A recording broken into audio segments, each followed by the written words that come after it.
Measured, observant. Large-scale conflicts are often decided by those who can outlast them. While raw strength can secure a border, it is often the survivor who adapts to total loss that eventually dictates the outcome. The civilization of Kishkindha was built into a rugged, high-altitude landscape. During its peak, these massive stone structures and natural fortresses served as the foundation for a unified and secure society.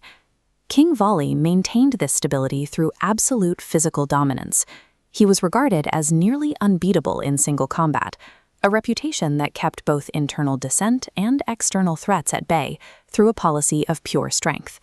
His brother Sugriva functioned as his strategic counterpart. Where Vali was feared for his power, Sugriva was consulted for his judgment. He managed the kingdom's diplomatic interests, operating as a trusted advisor within the royal structure. This pairing initially provided a complete form of leadership. But a kingdom dependent on the physical invincibility of a single man is fragile. If that central pillar is removed, the entire administrative system is left without a clear path forward.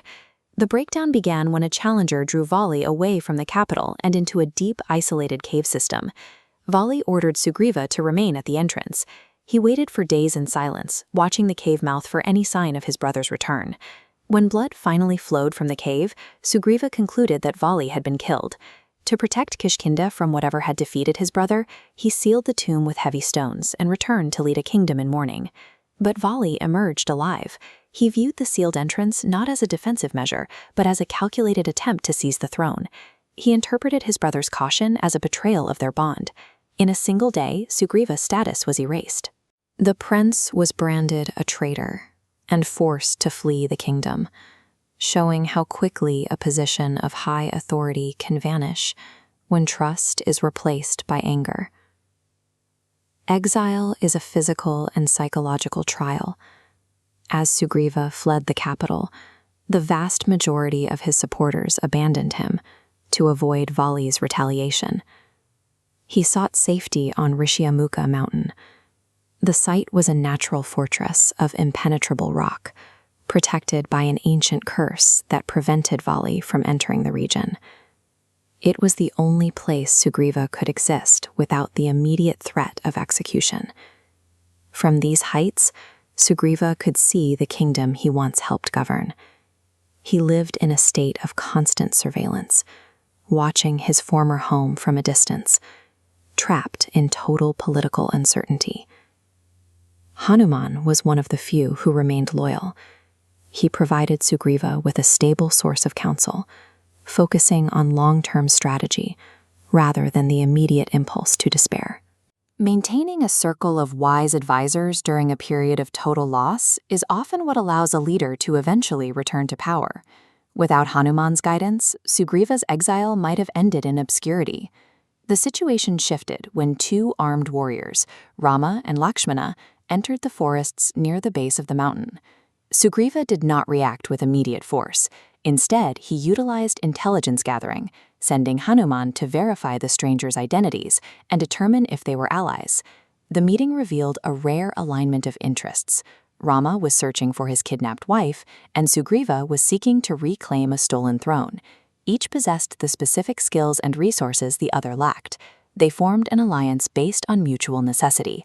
This wasn't a simple agreement, but a strategic partnership that combined Rama's martial skill with the potential of the Vanara networks. With Rama's intervention, Sugriva challenged Vali.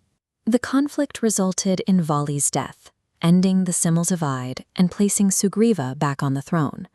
Victory arrived with complex consequences.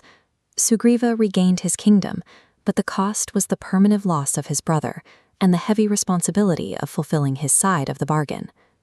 Upon his return, Sugriva had to transition the kingdom from a period of internal strife back to a state of systemic order. He focused on reuniting a fractured society and re-establishing the rule of law. He immediately honored his alliance by organizing the search for Sita. This was his first major test as an independent ruler, requiring him to mobilize his entire population for a single objective. The operation was an exercise in massive logistical coordination. He divided his forces into 4 distinct search parties, assigning them to different points of the compass with specific reporting protocols. This success was built on Sugriva's ability to delegate and identify talent. He entrusted his most capable commanders, like Hanuman and Angada, with autonomous authority, allowing the search to cover thousands of miles simultaneously. The years spent in exile had shaped a different style of leadership. While Vali had relied on his personal, unbeatable strength, Sugriva built a governance model based on collective intelligence and wide-ranging networks. Sugriva's resilience allowed him to endure a total collapse and rebuild. By acting as the logistical link between distant kingdoms, he turned a desperate search into an organized mission with a reach far beyond the borders of Kishkindha.